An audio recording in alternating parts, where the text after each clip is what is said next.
Assalamualaikum warahmatullahi wabarakatuh. Saudara-saudaraku yang saya cintai, saya banggakan. Saya baca dulu, dia ada berita yang layak untuk kita cermati, berita yang menarik, patut untuk kita renungkan. Terutama untuk orang-orang yang selama ini menuduh bahwa pemilu ini curang. Pak Jokowi curang, KPU curang, 02 curang. Tuduhan-tuduhan itu banyak disampaikan oleh khususnya 03 dan 01. Ini berita dari Tulungagung. Ini saya ambilkan dari Kompas. Pengakuan oknum PPK Tulungagung yang dipecat usai menggeser 187 suara. Satu suara imbalannya Rp100.000. Ini oknum anggota PPK. PPK kepanjangan dari KPU di tingkat kecamatan. Seperti apakah kronologi dan modusnya, saya baca dulu ya.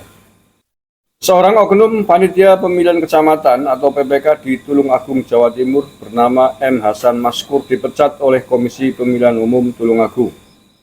Hasan yang menjabat sebagai divisi teknis PPK Boyolangu dipecat usai menggeser 187 suara partai ke salah satu calon anggota legislatif atau caleg saat pemilu pada 14 Februari yang lalu. Keputusan pemecatan diambil setelah Majelis Kode Etik KPU Tulungagung menyidangkan kasus ini di kantor KPU Tulungagung dari Kamis kemarin. Pada saat sidang dia mengatakan katanya untuk bayar utang itu nggak urusan. Yang jelas bahwa dia mengakui dia menggeser suara 187 suara partainya adalah partai PDIP, dialihkan ke suara caleg di partai yang sama. Nah, masih berteriak-teriak siapa yang curang. Jadi makanya jangan suka menuduh orang lain curang kalau sendirinya curang. Ini kan namanya maling teriak maling. Hasan mengungkapkan meski begitu dia baru menerima 8 juta dari 187 suara yang digesernya. Satu suara 100.000 kali 187 berapa? Kali 100 saja ada 10 juta ya. Berarti hampir 20 juta kurang sedikit. Baru dapat 8 juta. Menurut pengakuan Hasan, mulanya dia diajak bertemu oleh BE dan BA yang diduga adalah oknum Panwascam. Setelah pemungutan suara, diajak ketemuan di angkringan di wilayah Boyolangu katanya. BE dan BA kata Hasan memintanya menggeser suara PDIP ke salah satu calon anggota legislatif berinisial WT. Dari partai yang sama ini, caleg partai yang sama. Jadi ini modus yang katanya sering terjadi ini. Jadi suara partai di partainya sendiri digeser menjadi suaranya. Jadi memang tidak mengurangi jumlah perolehan suara di partai itu. Jadi kanibal ini. Sayangnya ketahuan gitu. Ini mungkin ya karena cuma 180 suara, mungkin selisihnya nggak banyak dengan caleg yang lain. Tetapi ini kan satu PPK, satu dapil berapa kali PPK, jadinya ribuan. Kalau ini dilakukan pada banyak PPK ya, tapi yang ketahuan dan kemudian sampai dipecat PPK-nya adalah PPK di Tulungagung ini. Putusan pemecatan Hasan sempat diwarnai perbedaan sikap 3 anggota Majelis Etik yang menyidangkan kasus tersebut. Ketua Majelis Etik Agus Safai mulanya menolak pemecatan Hasan lantaran dia telah bersikap jujur dan melakukan perbaikan suara di tingkat kabupaten. Sedangkan 2 anggota majelis lainnya yakni Ketua KPU Tulungagung Susana dan Divisi Sosdiknih Parmas dan SDM Muhammad Amarudin memutuskan memecat Hasan. Majelis akhirnya mengambil keputusan untuk memecat Hasan Maskur tersebut. Oke, cuman ini beritanya hanya sebatas pemecatannya Hasan. Ini harusnya diusut tuntas. Dalam konteks seperti ini, mestinya yang kena sanksi bukan hanya oknum anggota PPK Hasan ini, tetapi yang memberikan juga mestinya kena pasal yang sama, karena telah berbuat curang dalam pemilu ini. Nah, cuman ini di sini disebutkan barangkali masih dalam proses ya. Makanya tentu harus bersikap adil lah. Dalam konteks pelanggaran seperti ini jelas tidak bisa dibenarkan. Apa yang dilakukan oleh Hasan ini, apapun siapapun yang terlibat partainya, tadi PDIP dan caleg PDIP, tetap harus dikenai sanksi sesuai aturan hukum undang-undang yang berlaku. Ada pasalnya nih, tidak hanya dipecat, tapi juga ada pasalnya. Tinggal nanti tindak lanjutnya Bawaslu seperti apa. Nah, dalam konteks begini tidak kemudian menggugurkan seluruh perolehan suara atau hasil pemilu di Kabupaten Tulungagung, tidak.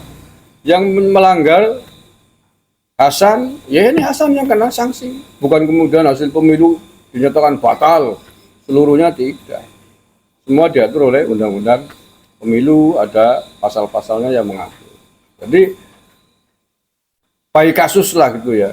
Jadi tidak benar kemudian beberapa pelanggaran seperti yang hari ini sedang terus berlangsung aksi unjuk rasa kan, pemilu curang, banyak penyelenggara pemilu melakukan kecurangan, batalkan, bubarkan hasil pemilu, adakan pemilu ulang loh, pemilu bagaimana ceritanya, emang gampang mengadakan pemilu ulang. Ya, siapa yang salah itu yang dihukum. Kasus Tulungagung ini sama persis kayak kasus Wonosobo.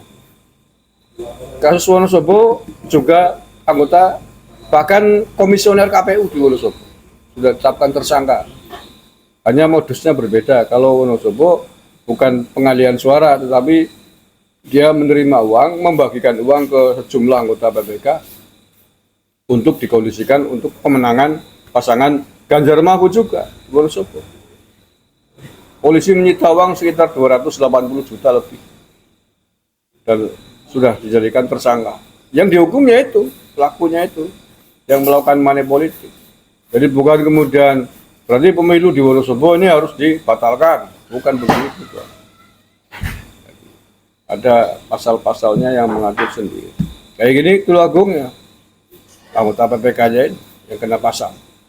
Dia nanti akan dikenai sanksi, selain dipecat ada pasal yang bisa membuat menjara dia, tergantung nanti seperti apakah tindak lanjut di kepolisian dan pengadilan. Ini jelas perbuatan yang tidak bisa ditolerir. Maka saya sepakat kalau kemudian dia harus dipecat. Tetapi tadi ini belum dijelaskan anggota legislatif ini nggak tahu jadi apa tidak ini yang bekerja sama dengan anggota PPK ini memindahkan suara partainya sendiri menjadi suara dia, menjadi suara caleg. Ini jelas pelanggaran berat dan harus juga dikenai hukuman, harus juga dikenai sanksi baik dia jadi ataupun tidak, karena telah melakukan tindak pidana pemilu.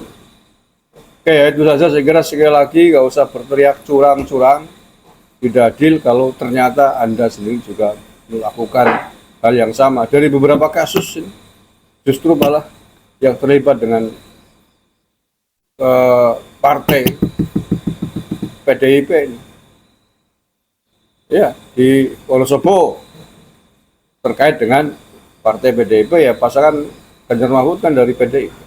Tulungagung PPK terkait dengan caleg PDIP. Oke, mudah-mudahan terus diusut. Sepakat saya seluruh pelanggaran pemilu harus ditangani dengan jujur dan adil sesuai dengan jalurnya masing-masing.